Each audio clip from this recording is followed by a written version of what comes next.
The world belongs to those who act. If everyone would do what they say they would, we'd have flying cars by now. But we don't. The average individual has a very poor execution skills. They're blocked by a lack of discipline, a mountain of procrastination, and no clear execution framework. Well, in this video, we'll peek around the curtain on how we get things done and how you should too. Welcome to ALUX. Let's dive in. Let's start right here. One thing at a time.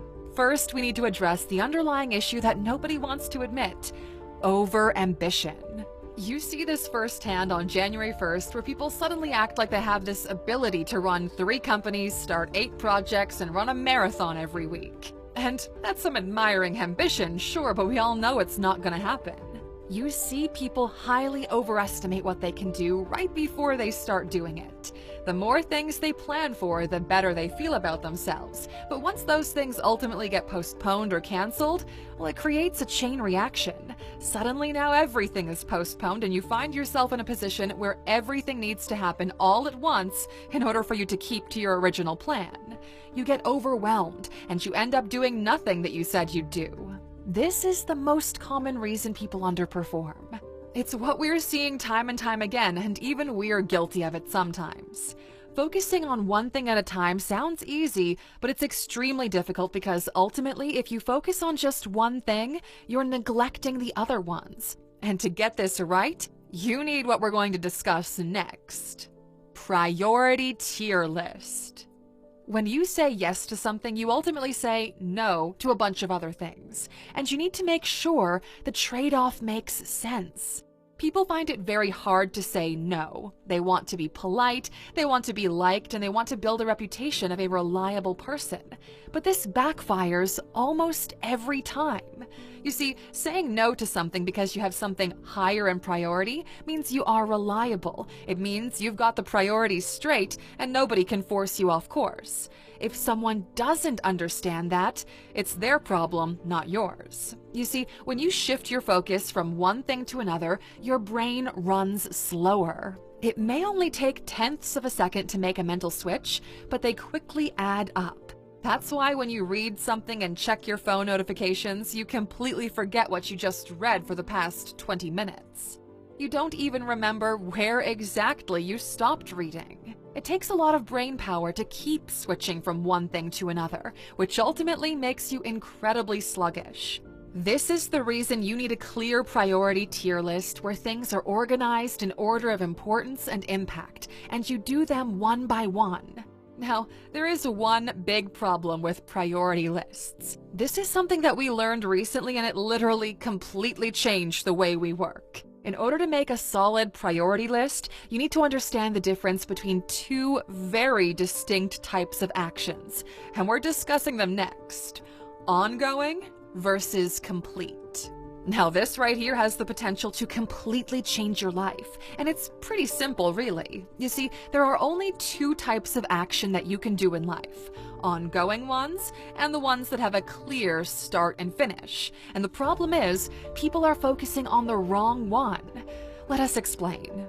So at the top of the decision-making pyramid, there are 2 types of people: executives and managers. And both of these people have equally important jobs, but they operate in completely opposite ways. And you can't have one without the other. You see, with managers, they operate on the floor, surrounded by everything. They build systems and protocols, and they're in charge of the day-to-day operation.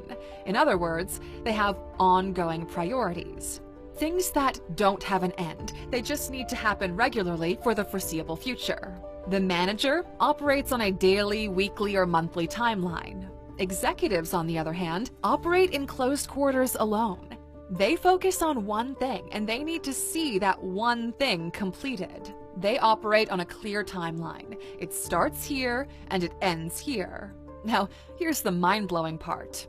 You, without knowing it, always play both of these roles, but because you're not aware of it and you don't approach them in the way you should, you underperform. You see, the big problem here is that you need different parts of the brain and different environments for each of those roles. When you're on a manager timeline, you need people, tools, meetings, reports, small tweaks, and so on. When you're on an executive timeline, you need quiet and focus. You see, these two timelines cannot coexist. Just think of managing an online bookstore versus writing a book. You can't switch from a meeting with publishers to finishing chapter 3 on your new book. Your brain will simply shut down because those two actions require different types of brain power. You see, people tend to focus too much on managing tasks because they seem more approachable and easily done, and they try to squeeze in the executive tasks here and there. But think about it. How could you ever possibly finish something that has no end? Those ongoing tasks will constantly chip away at your brain power little by little with no end in sight, leaving you with barely any energy left to finish the executive things. So here's what you need to do.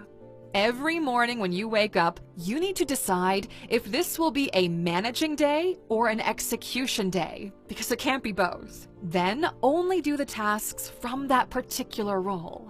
The beauty of this is, suddenly you find the right time and the right place for everything.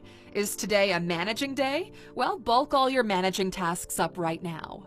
Emails, meetings, reports, small tweaks, A/B testing, everything like that goes here. And if you run out of things to do, well, find some more. Keep yourself busy with managing stuff. Is today an execution day? Well, put your phone on Do Not Disturb and get to work. Simple as that. This thing alone can have a huge impact on your ability to get things done efficiently. And now you've got to face the big old P, procrastination. Look, here's the simple reality. Unless you're battling executive dysfunction because you've genuinely got ADHD or something, procrastination is just your brain being a drama queen. It overestimates the difficulty of the task at hand, and it signals to your brain to feel tired, so you stay nice and cozy. It's essentially a defense mechanism to keep you safe. Now, there are multiple ways to handle procrastination, and they all work to various degrees. What we found works best for us, in both managing and execution scenarios, is brute force, momentum, and working early in the morning. We actually made a video for the benefits of doing the hardest thing first thing in the morning. We'll link to it in the description. But the reality is, no one can solve your procrastination for you. And you can also really easily fall into the trap of procrastinating while looking for ways to stop doing it. Now, one of the reasons we talked so much about ongoing versus complete tasks is because it also helps you to set up a clear schedule for yourself, which in turn helps a lot with your procrastination. You see, it's pretty easy to do nothing when you don't have a time and place where everything needs to get done. When everything is a priority, nothing is a priority anymore. And procrastination is more of a consequence of work ambiguity rather than a real thing in itself. If you need to hang a photo on your wall, but you don't know what photo on which wall, and there's no one to make a clear call, well, you might do it or you might not. If you need to hang a photo of a dog in your office, well, that's a different thing. And this actually brings up the final point in our video. Take massive amounts of responsibility and ownership. Indecision is the biggest enemy of progress. If a call needs to be made and no one knows if it's the right call or not, make it yourself and own it. Even if it turns out to be the wrong call, at least you now have extra information. You'll quickly find out that more often than not, making the wrong call is better than making no call at all. And the quicker you make it, the more time you have to adjust if needed. Taking ownership means accepting the consequences of your actions. You see, a leader isn't always the one who knows best. Sometimes it's the one who says, let's do this and see what happens. People follow those who take action and dismiss those who just bark orders with no purpose behind them. Time waits for no one. Opportunities come and go, and success favors those who seize them. Taking responsibility and ownership means taking control over your relationship with time. Will you stay ahead, or will you get left behind? At the end of the day, great execution skills means having a great relationship with time itself. Understanding how everything works, how long it takes, and when it's supposed to happen. We hope you found this video useful, Alexer. What's the most valuable thing that you took away from this? We're really curious to know. And as always, as a thank you for sticking with us until the end, here's the bonus we owe you. The easiest way to get something done is to have someone else do it. Yes, we know it sounds ironic and way too simple, but trust us when we tell you this is actually a pretty difficult process to get right. You see, you need two very important things in order to make this happen. One, you need trust in the other person's taste. If you task someone with making a decision, you need to trust that they'll make the right one and also allow them to fail in the process of making the right one. If you don't allow them to fail, well, secondly, you need to be able to articulate your thoughts. If you've got something specific in mind, but you fail to clearly articulate those thoughts, well, you can't expect the other person to read your mind. If you fail at these two things, well, the job will take at least 3 times as long as if you were to do it yourself from the beginning. Thanks for watching today, Aluxer. We'll see you back here next time.